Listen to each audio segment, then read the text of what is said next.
अपना बिहार में आपका बहुत बहुत स्वागत। आपके साथ मैं हूं संतोष कंगवार। बुलेटिन की शुरुआत करेंगे सीवान से मिल रही बड़ी खबर के साथ। संदिग्ध हालत में युवक की मौत हो गई। युवक की मौत से इलाके में सनसनी फैल गई। मौके पर महाराजगंज डीएसपी पहुंचे। शव को कब्जे में लेकर जांच शुरू की गई है। घटना के बाद परिवार में कोहराम मचा हुआ है।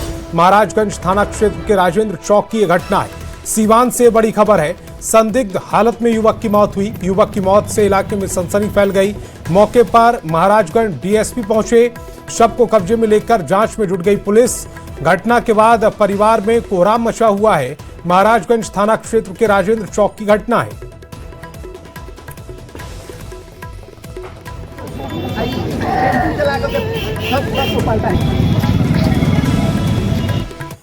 और पटना से बड़ी खबर है। वैश्विक संकट को देखते हुए सम्राट सरकार का बड़ा फैसला। सरकार कर्मचारियों और अधिकारियों की विदेश यात्रा पर रोक। सरकारी खर्च पर अगले 6 महीने तक कोई विदेश यात्रा नहीं करेंगे। अधिकारी ज्यादातर मीटिंग वीडियो कॉन्फ्रेंसिंग के जरिए ही करेंगे। सभी अधिकारियों को कार पुलिंग का निर्देश दिया गया है। इलेक्ट्रिक गाड़ियों के इस्तेमाल पर जोर है। सभी विभागों में एक नोडल अधिकारी नियुक्त करने का फैसला लिया गया है, जो ये देखेगा कि ऊर्जा का गैर जरूरी इस्तेमाल ना हो। मुख्य सचिव ने आदेश जारी कर दिया है। पटना से बड़ी खबर है। वैश्विक संकट को देखते हुए सम्राट सरकार ने बड़ा फैसला लिया। सरकार कर्मचारियों और अधिकारियों की विदेश यात्रा पर रोक लगा दी गई। सरकारी खर्च पर अगले 6 महीने तक कोई विदेश यात्रा नहीं करेंगे। अधिकारी ज्यादातर मीटिंग वीडियो कॉन्फ्रेंसिंग के जरिए ही करेंगे। सभी अधिकारियों को कार पुलिंग का निर्देश दिया गया। इलेक्ट्रिक गाड़ियों के इस्तेमाल पर जोर रहेगा। सभी विभागों में एक नोडल अधिकारी नियुक्त करने का फैसला लिया गया है, जो ये देखेगा कि ऊर्जा का गैर जरूरी इस्तेमाल ना हो। मुख्य सचिव ने आदेश जारी कर दिया है।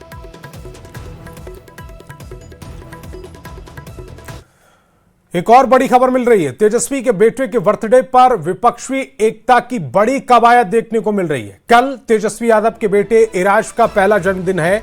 जन्मदिन के बहाने विपक्षी दलों को एकजुट करने की कोशिश की जा रही है। राहुल गांधी, ममता बनर्जी, अखिलेश यादव, केजरीवाल को न्योता दिया गया। 10 विपक्षी दलों के बड़े नेताओं को यह आमंत्रण भेजा गया। आरजेडी के सांसद, विधायक और बड़े नेताओं को दिल्ली पहुंचने के निर्देश है। लालू प्रसाद ने खुद विपक्षी नेताओं को न्योता दिया। दिल्ली में जन्मदिन के बहाने बड़ी सियासत की ये कोशिश। इस वक्त की बड़ी खबर, तेजस्वी के बेटे के बर्थडे पर विपक्षी एकता की ये बड़ी कवायद। कल तेजस्वी यादव के बेटे इराज का पहला जन्मदिन है। जन्मदिन के बहाने विपक्षी दलों को एकजुट करने की ये कोशिश। राहुल गांधी, ममता बनर्जी, अखिलेश यादव, केजरीवाल को न्योता दिया गया है। 10 विपक्षी दलों के बड़े नेताओं को ये आमंत्रण भेजा गया।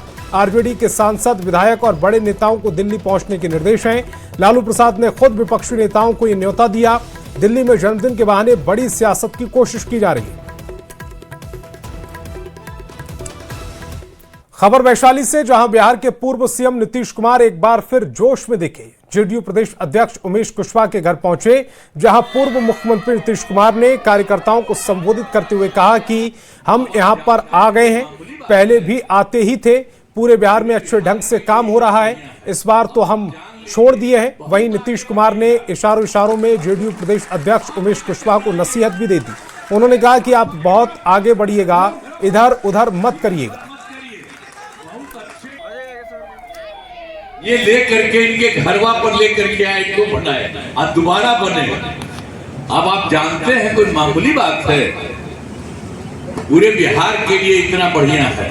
अब आप जान लीजिए, बहुत आगे बढ़िएगा। सब लोग हाथ लेकर के बढ़ाइए, हाथ होके खड़ो, इधर उधर मत करिए। बहुत अच्छे ढंग से चारों तरफ आपका होगा। बड़ी खबर मुजफ्फरपुर से, जहां खेल सुविधाओं की हकीकत उस वक्त सामने आ गई जब बिहार के खेल मंत्री श्रेयसी सिंह अचानक सिकंदरपुर स्थित इंडोर और आउटडोर स्टेडियम में निरीक्षण करने पहुंचे। श्रेयसी सिंह के सामने ही सरकार के दावों की पोल खुल गई। खिलाड़ियों के लिए बनाई गई सुविधाओं को देखकर मंत्री का पारा चढ़ गया। जिम में करोड़ों की मशीनों पर धूल जमी थी, कई उपकरण बदहाल पड़े थे और साफ सफाई की हालत बदतर थी। ये देखते ही मंत्री ने मौके पर मौजूद जिला खेल पदाधिकारी राजेंद्र प्रसाद को जमकर फटकार लगाई। वहीं महिला शौचालय में भी गंदगी देखकर भड़क उठी।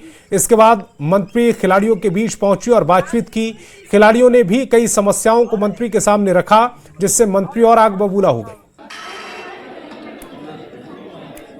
जो धरातल पर उतारी गई हैं, चाहे वो एकलव्य स्कूल हो, चाहे वो इंडोर ये खेल भवन का हो, इसमें किस तरह की व्यवस्थाएं सब जिलाओं में मिल रही है, एक आकलन भी करना है, उसको और सुचारू रूप से व्यवस्थित भी करना है, जो खिलाड़ी हैं उनके साथ इंटरैक्ट भी करना है।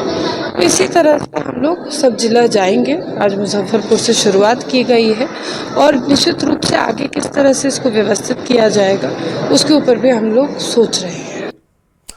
हम मेलों में जाते हैं खुशियां मनाने, अपने परिवार के साथ चंद पल सुकून के बिताने, लेकिन नालंदा के मलमास मेले में जो खबर आई है वो आपके रोंगटे खड़े कर देगी। कैसे चंद पैसों की हवस ने एक हंसते खेलते युवक को मौत की नींद सुला दिया, दिखाते हैं एक रिपोर्ट।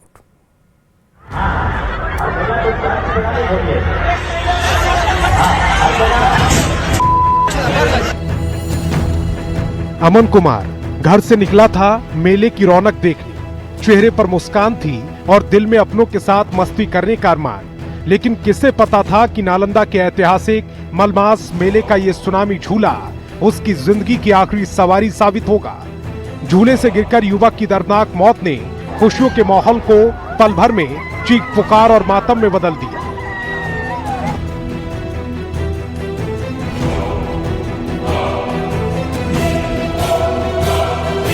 इस खौफनाक हादसे के बाद अब स्थानीय लोगों में भारी आक्रोश है। हर तरफ से इन जानलेवा झूलों पर पूरी तरह बैन लगाने की मांग उठने लगी है। लेकिन इस हादसे ने उन तमाम सुरक्षा मानकों की पोल खोल दी जिसके दावे अक्सर कागजों पर किए जाते हैं। वहाँ पे साथ में मतलब झूला झूल रहे थे, वो स्प्रिंग वाला जो होता है ना, रोलिंग वाला, वो मतलब उसी पे मतलब सबको मतलब बैठाया गया था। तो मतलब बैठे उसका भी मतलब वो जो कसता है ना, पता नहीं इनका मतलब बढ़िया से कस नहीं पाया था, क्या किया वो, और जब नशे वक्त तो वो मतलब इनका पूरा खुल करके मतलब गिर गया। अब आपको बताते हैं कि झूला लगाने के लिए कौन से सुरक्षा मानकों को ध्यान रखना चाहिए। मजबूत फिटिंग और मशीनों की जांच जरूरी, तकनीकी एक्सपर्ट की निगरानी में हो संचालन, हर दिन झूलों की सेफ्टी चेकिंग हो, ओवरलोडिंग से पूरी तरह बचाव जरूरी, बिजली और वायरिंग की जांच अनिवार्य, प्रशासन की अनुमति के बाद हो संचालन, आपात स्थिति के लिए टीम तैनात रहे। लेकिन नालंदा में मुनाफे की भूख इस कदर हावी थी कि कानून को ठेंगा दिखा दिया गया। पुलिस प्रशासन ने इस खतरनाक सुनामी झूले को चलाने की परमिशन नहीं दी थी। इसके बावजूद बिना किसी एनओसी और बिना किसी सुरक्षा जांच के इस खूनी झूले को जबरन चालू रखा गया। यहाँ पर बता दें कि ये वही सुनामी झूला है। देख सकते हैं किस तरह से ये सुनामी झूला है और इसे किस तरह से मनमाने तरीके से संचालक के द्वारा चलाया गया था। हालांकि डीएसपी ने साफ कहा कि इस मामले में जो है एफआईआर कर दी गई है और जो सबसे बड़ी बात है कि बिना परमिशन के किस तरह से झूला चालू किया गया है और चालू करने के बाद जो घटना घटी है उसके बाद जिला प्रशासन पूरी तरह से हरकत में आए। सवाल उठना लाजमी है, आखिर जनता की जान से ये खिलवाड़ कब तक चलेगा? क्या बिना सेफ्टी बेल्ट और लॉक सिस्टम से झूले चल रहे हैं? क्यों बिना फिटनेस सर्टिफिकेट के झूलों को तान दिया जाता है? क्यों लोगों की जिंदगी से सरेआम खिलवाड़ किया जा रहा है? इतना ही नहीं, ऐसी तस्वीरें सासाराम से भी सामने आई जहां बिना सुरक्षा मानकों के झूला झुलाया जा रहा है। जब झूला चलता है तो उस समय विशेषज्ञ रहते हैं, तकनीकी एक्सपर्ट। हाँ, सब रहते हैं और जो पहले जांच करने के बाद ही प्रक्रिया को सब आगे बढ़ाया जाता है, तब उसको चालू करता है माल को। अच्छा, तो डेली जांच करते हैं कि हाँ, एक बार कर दिए? रोज डेली जांच होता है माल, जैसे रोज जो सो चालू करने के पहले जो सो रोज माल जांच होता है तब चालू होता है। वहीं हादसे के बाद जगी पुलिस ने फिलहाल झूले को जब्त कर लिया है और फरार आरोपियों की तलाश में छापेमारी की जा रही है। लेकिन बड़ा सवाल यह है कि जो युवक दुनिया से चला गया, क्या पुलिस की ये कार्रवाई उसकी जिंदगी लौटा पाएगी? न्यूज़ 18 के लिए नालंदा से अभिषेक और सासाराम से अजीत कुमार की रिपोर्ट। तो नालंदा जिले के राजगीर में मलमास मेले के दौरान सुनामी झूला से गिरकर एक युवक की मौत हो गई थी, जिसके बाद क्षेत्र में सन्नाटा पसर गया। प्रशासन ने एहतियात के तौर पर सभी झूलों को बंद करा दिया है, जिसके चलते पूरे इलाके में सन्नाटा है। मौके का जायजा लिया संवाददाता अभिषेक कुमार ने। मेले के दौरान हुई एक बड़ी हादसा के बाद जिला प्रशासन जागे और एहतियातन तौर पर सभी बड़ी झूलाएं जो है उसे बंद कर दिया है। तो देख सकते हैं किस तरह से जो है अभी राजगीर मलमास मेले के दौरान जो है एक युवक की मौत हो गई थी, उसके बाद जो है यहाँ पर जिला प्रशासन की नींद टूटी और किस तरह से सभी झूला है वो पूरी तरह से अंधेरे में तब्दील हो गया और सभी को एहतियातन तौर पर बंद करा दिया गया है। बता दें कि एक युवक की मौत के बाद जो है प्रशासन ने सुन करने का आदेश दिया, क्योंकि एक बिना परमिशन के जो झूला चल रहा था उसी झूला में जो है एक युवक की मौत हुई थी। खास करके सुनामी झूला से गिर कर एक युवक की मौत के बाद जिला प्रशासन पूरी तरह से जाग उठी और उसके बाद जो है उसको बंद कर, देख सकते हैं ये मौत का कुआं है, इसे भी बंद कर दिया गया है। तो कहीं ना कहीं दर्शकों को थोड़ी परेशानी हो रही है, लेकिन कहीं ना कहीं बड़ी घटना होने से बचाव करने के लिए भी जिला प्रशासन अलर्ट मोड में है। नालंदा से न्यूज 88 अभिषेक कुमार। जिस माँ बाप ने अपनी पूरी जिंदगी बच्चों के भविष्य को संवारने में लगा दी, आज वही माँ बाप अपने जीवन के आखिरी पड़ाव में अपनों के इंतजार में दर दर की ठोकरें खाने को मजबूर है। पूर्णिया के एक वृद्ध आश्रम से सामने आई ये तस्वीर सिर्फ कुछ बुजुर्गों की कहानी नहीं बल्कि बदलते समाज की एक कड़वी सच्चाई है। देखिए रिश्तों के बदलते मायने और अपनों के बीच बढ़ती दूरियों पर हमारी ये खास रिपोर्ट।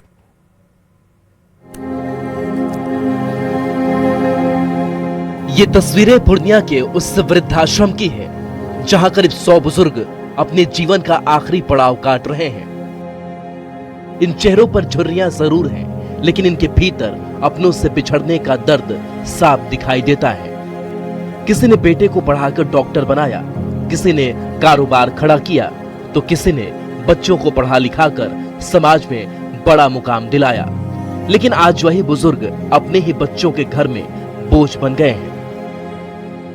बेटा पुतों से नहीं बना इसीलिए यहाँ है, और कोई बात नहीं है।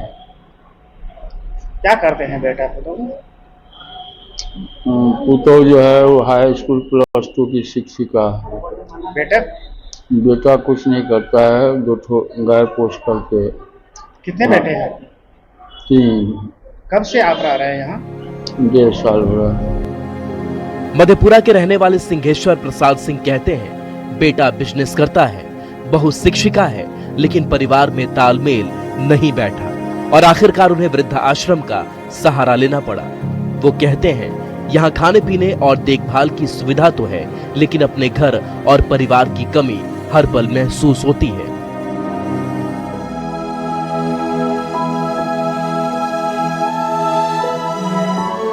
अस्सी साल की उत्तरा देवी की कहानी तो और भी भावुक कर देने वाली है। उन्होंने खुद कष्ट सहकर अपने बच्चों को बड़ा किया, लेकिन पति के गुजर जाने के बाद बेटे बेटियों ने भी उन्हें अकेला छोड़ दिया। आज जो वृद्ध आश्रम में रह रही हैं और कभी कभी खुद ही बच्चों को देखने उनके घर चली जाती हैं, उन्हें उम्मीद रहती है शायद कभी अपनों का दिल पिघल जाए। आए कुछ घर में हुआ ऐसे टेंशन तो चले आए। हम सोचे जो बेटा सर? एक ही बेटा है। वो देखभाल नहीं करता है? नहीं किया, बेटी भी देखभाल नहीं किया, तब हम चले आए। एक तरफ इस वृद्ध आश्रम में रहने, खाने, इलाज, मनोरंजन और जिम तक की सुविधाएं मौजूद हैं, लेकिन इसके बावजूद यहाँ रहने वाले बुजुर्गों की आंखों में एक खालीपन साफ दिखाई देता है, क्योंकि उम्र के इस पड़ाव में उन्हें दवाइयों से ज्यादा जरूरत अपनों के साथ और अपनापन की है। इस वृद्धाश्रम में 100 बेडेड हैं।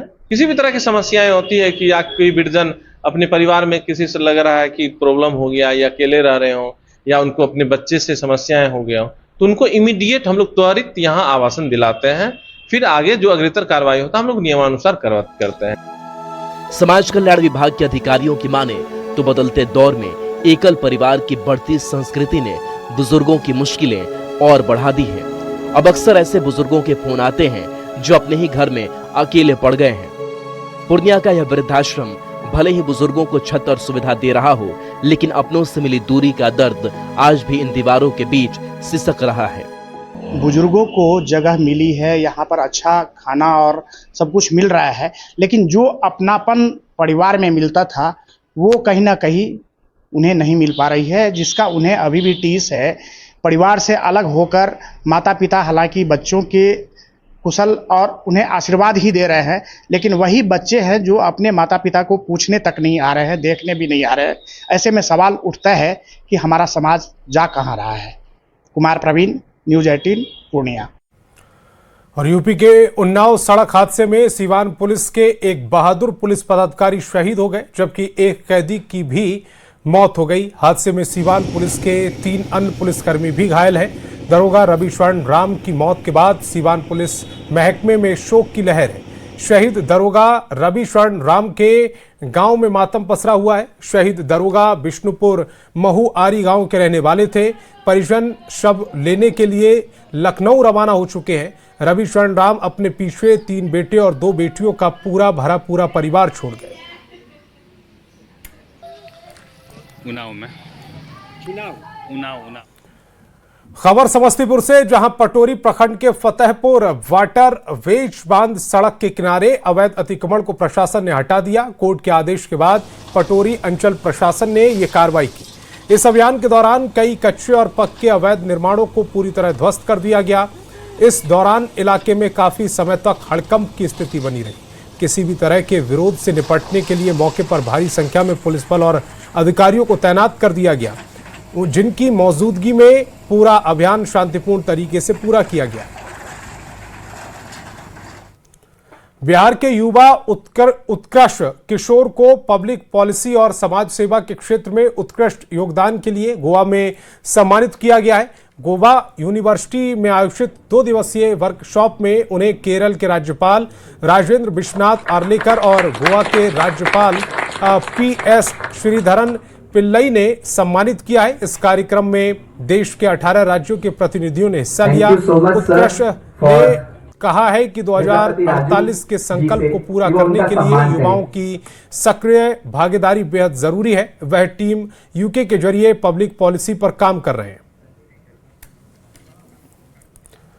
और वक्त एक छोटे से ब्रेक का।